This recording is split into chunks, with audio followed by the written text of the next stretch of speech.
A young woman gets ready for a first date on a cold December evening. She picks out her outfit. She checks her phone. She does something that most people do not bother to do.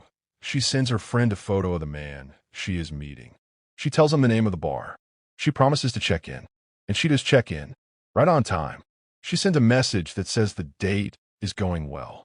That is the last message anyone who loved her would ever receive. She did not disappear because she was careless. She did not end up in danger because she ignored the rules. She followed every single one of them, and it made no difference at all, because the real danger was not something she could have found by searching his name. It was buried in sealed files, passed between agencies that never compared notes, documented in reports that sat in separate systems and were never joined together. The man she met that night had already told professionals exactly what he planned to do. Nobody stopped him. There are cases that stay with you for a reason. Not because they're the most dramatic, not because the details are the most extreme, but because of the particular unbearable clarity of what went wrong. Katie Loach's case is one of those. It is a case where the failure was not hidden. It was not subtle. It was not the result of complex circumstances that no one could reasonably have foreseen. It was a series of missed connections between institutions that had, between them, everything they needed to act. My name is not what matters tonight. What matters is her name. Katie Loach, 23 years old. Teacher, kayak instructor, volunteer, daughter, sister, friend. You are listening to Midnight Casefiles. And tonight we're going to tell Katie's story, all of it, because she deserves nothing less. If you found this channel for the first time tonight, welcome. This is Midnight Casefiles, a channel built on the belief that the people at the center of these stories deserve more than a headline. They deserve the full picture, told with care and without shortcuts. Hit subscribe and tap the bell so you never miss a case. If Katie's story moves you, leave her name in the comments. Write it plainly. Katie Loach. That is the least we can do, and tonight it is the most important thing. Now let's go back to where this all began. Katie Loach was 23 years old. She taught history and politics at Cardinal Pole Catholic School in Hackney, East London. And teaching was not a job she fell into. It was something she chose deliberately and with her whole self.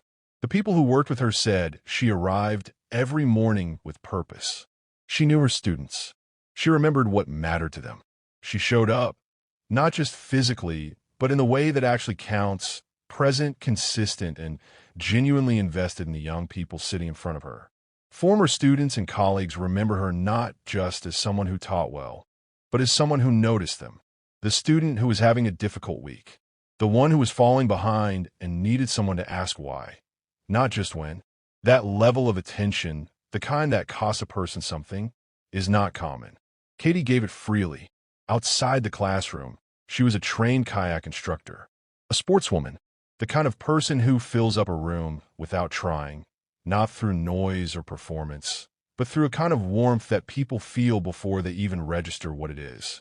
In 2012, when the world came to London for the Olympic Games, Katie was one of the thousands of volunteers who gave their time to make it happen. People who worked alongside her that summer remembered her smile.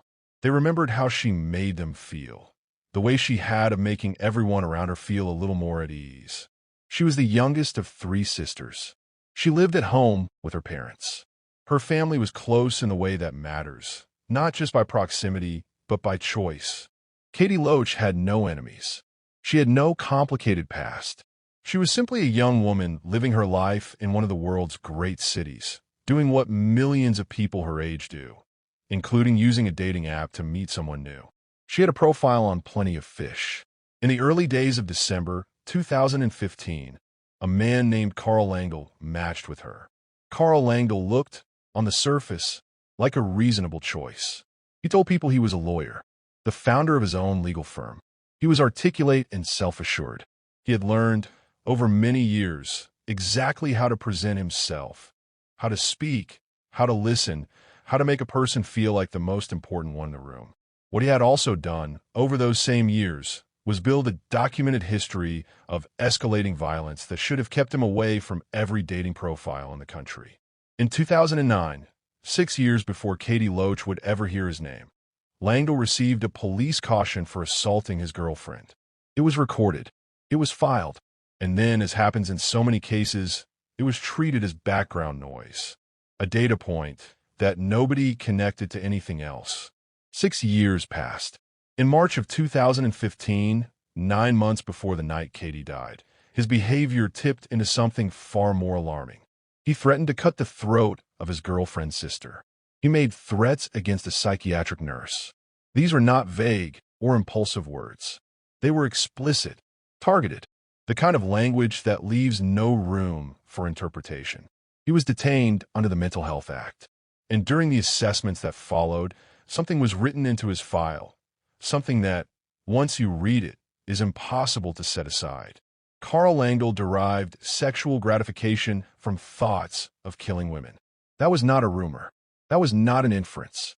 It was documented by mental health professionals. It was in his file. He was formally assessed as posing a high risk to women. In April of 2015, he pleaded guilty to making death threats. He was released on bail with conditions attached: electronic monitoring, restrictions, the architecture of supervision that is supposed to signal control. The architecture held nothing. Between August and September of that same year, professionals working alongside Langdell recommended that he be detained again. His behavior had not improved. It had moved in the opposite direction.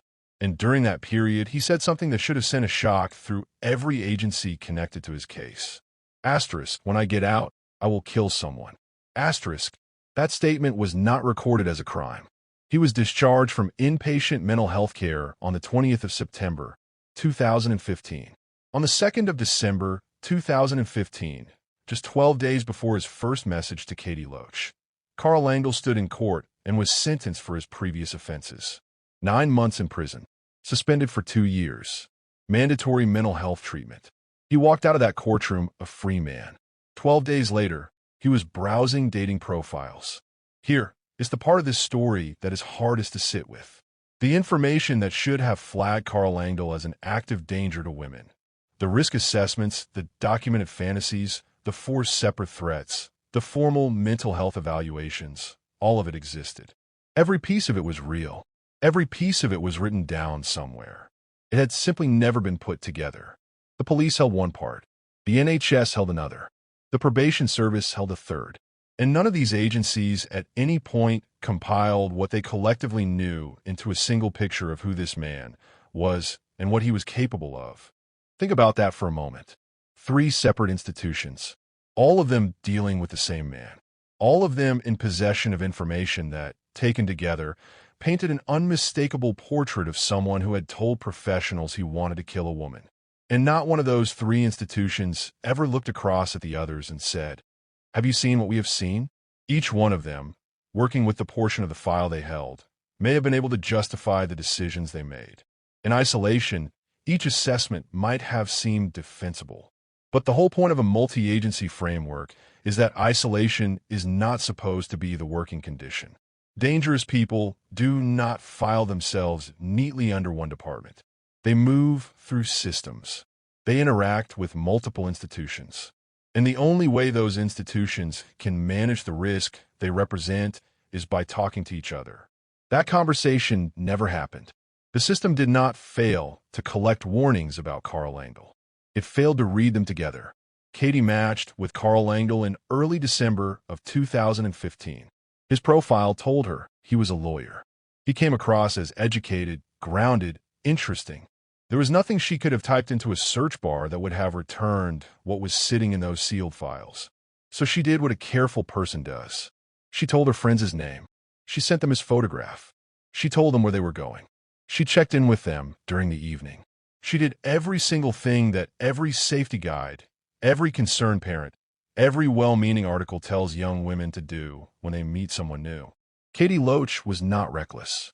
She was not naive. She was prepared, thoughtful, and surrounded by people who knew exactly where she was. On the evening of the 23rd of December, 2015, she got ready and headed out to the traffic bar in Shoreditch, East London. Sometime during the night, she sent a message. The date was going well. That message is one of those details that stays with you. The date was going well. 5 words. Sent because she had promised to check in. Sent because she was the kind of person who kept her promises sent from a bar in East London on a cold December night to a group of friends who read it and relaxed and went back to whatever they were doing. Because she was fine. She said so herself. By the end of the evening, Carl Langdell was severely intoxicated. He could barely stand. The situation fell to Katie to manage, and she managed it the way she managed everything, with patience and care. She called a taxi. She paid the £65 fare. When he was sick in the cab, she paid the £80 cleaning fee too. She was looking after a man she had known for a matter of hours, because walking away from someone in that state was not something Katie Loach was built to do. The taxi carried them out of London to the Theobald's Park Hotel in Hertfordshire. They arrived at 3:30 in the morning on Christmas Eve. The hotel receptionist later told investigators that she remembered watching Katie physically hold Langdell up as they came through the door, steering him forward, keeping him on his feet. Katie had no reason to be afraid. She was helping someone who had drunk too much. She was probably already writing the story in her head, the one she would tell her sisters over Christmas dinner, laughing at the chaos of it. She never told that story. Katie Loach was murdered in the early hours of the 24th of December, 2015. What happened in that hotel room was not impulsive. It was not the uncontrolled act of a man who had simply lost himself in a moment. Carl Langdell had told mental health professionals months earlier exactly what he intended to do. And in those early morning hours on Christmas Eve, he did it. He later admitted to what he had done. He offered no explanation that could have made sense to anyone sitting in a room with her family. Christmas morning came. Katie's family waited. She did not come home. She did not call. She did not respond to messages. And in the particular, sickening way that Christmas morning silence works, different from every other kind of silence, her family understood that something was deeply wrong. They raised the alarm. The investigation moved quickly. Carl Langdell was identified and arrested. The evidence against him was thorough and overwhelming. In 2017, Carl Langdell was convicted of the murder of Katie Loach. The judge sentenced him to a minimum of 26 years in prison. Katie's family sat in that courtroom and heard the sentence handed down. They heard the judge acknowledge the nature of the crime, and they understood, as families in this situation always do, that acknowledgement is not justice. It is a word. It is not their daughter. It is not their sister. It is not the person who should have been at that Christmas table laughing about the chaos of the night before. After the conviction, a formal inquest looked at how Carl Langdell, a man formally assessed as a high risk to women, a man who had said out loud that he intended to kill someone, had ended up with an active dating profile just 12 days after being sentenced in court. The answer came down to 3 letters. MAPA, the Multi-Agency Public Protection Arrangements. This is the framework built specifically for cases like his.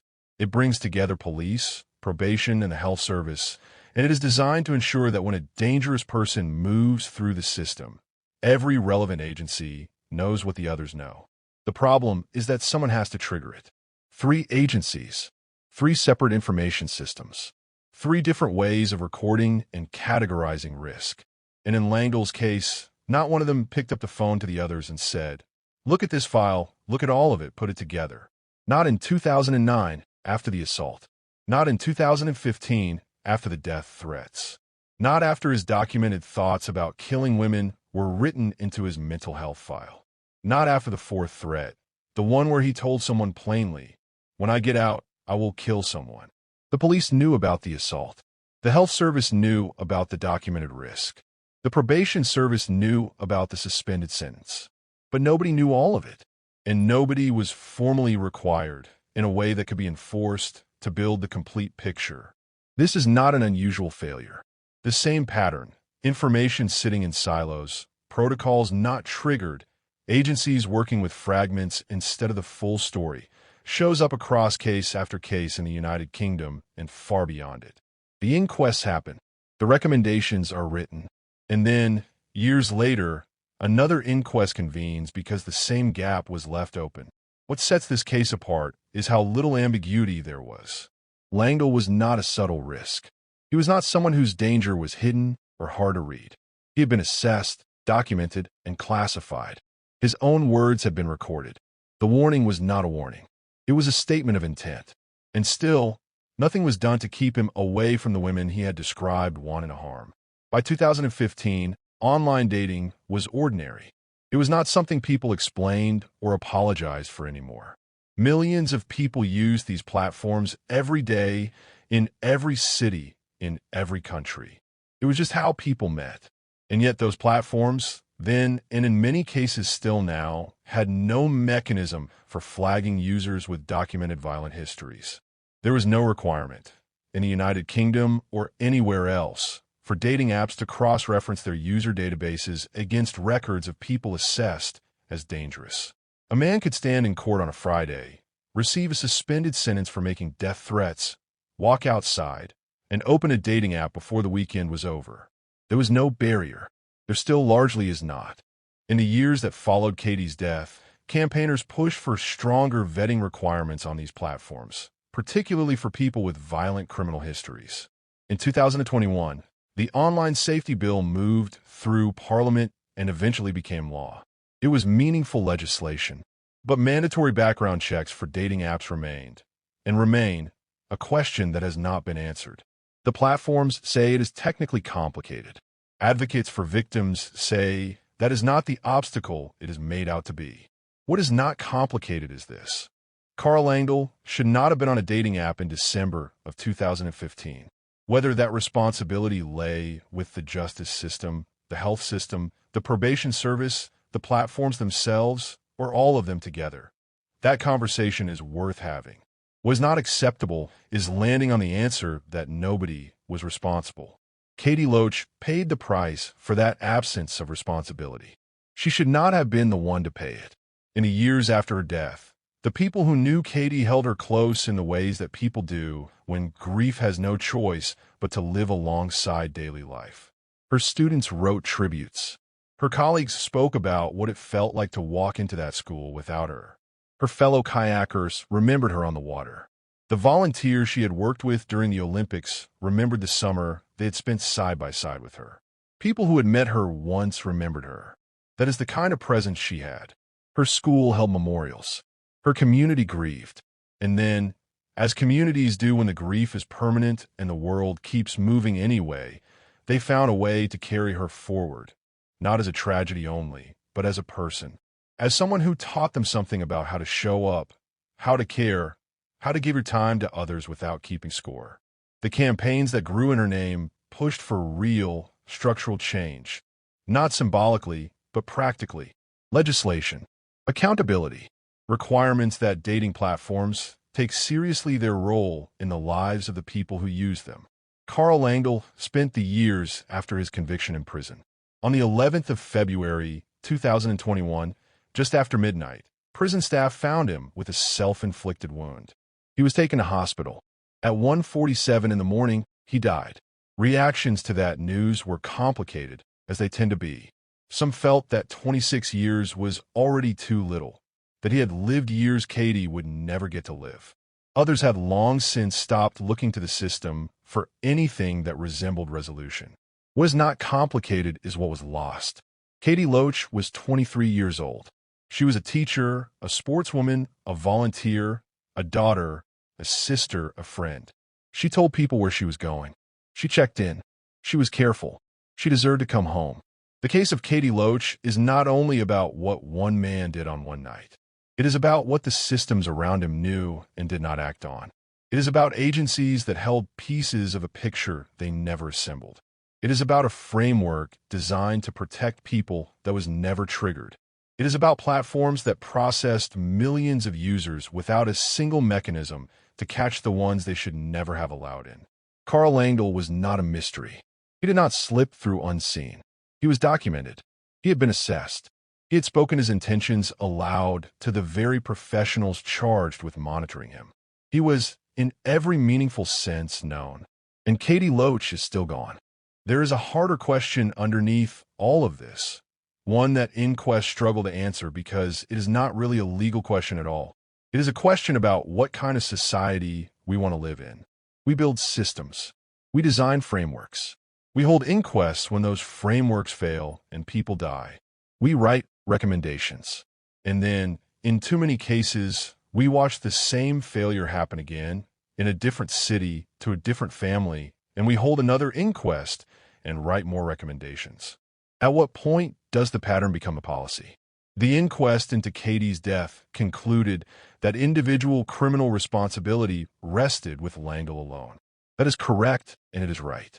But institutional accountability, the kind that rewrites procedures, mandates information sharing between agencies, holds platforms to a higher standard. That accountability moves slowly. And in the gap between the pace of bureaucratic change and the speed at which dangerous men find new targets, people are harmed. Katie's case is not a cautionary tale about online dating. She was not foolish. She was not reckless. She did not ignore the rules. The lesson of this case, if there is one, is that the rules she followed are not enough, that the rules were never designed to account for the information that was already out there and simply never shared. The least this story can be, the very minimum, is a reminder that she was a real person, not a case number, not a file, not a statistic cited in an inquest report. She was 23 years old, and she was kind, and she lit up rooms, and she made her students feel seen, and she gave her weekends to causes that mattered, and she made the people around her feel a little more at home in the world. Her name was Katie Loach. Say her name. She deserved better from a world that had every reason to protect her. If this case stayed with you, share it. Every time someone shares a video like this, another person hears a name they should know. Another person understands why these failures keep happening and why they have to stop. Leave a comment below. Tell me what this case made you feel. Tell me what you think needs to change. Tell me whether you believe the systems have improved since 2015 or whether you think we are still waiting for the same changes the inquest called for. The conversation matters. It is part of how cases like this stop being forgotten. Or simply write her name. Katie Loach. That is enough. If you're not yet subscribed to Midnight Casefiles, hit that button now and ring the bell. Every week, we tell the stories that deserve to be told. Fully, honestly, and with the respect every victim is owed. We do not rush these cases. We do not reduce the people at the center of them to their worst moments or their last hours. We tell the whole story because that is the only way it means anything. Until next time, stay safe, stay curious, and never stop asking the hard questions. This is Midnight Casefiles. Good night.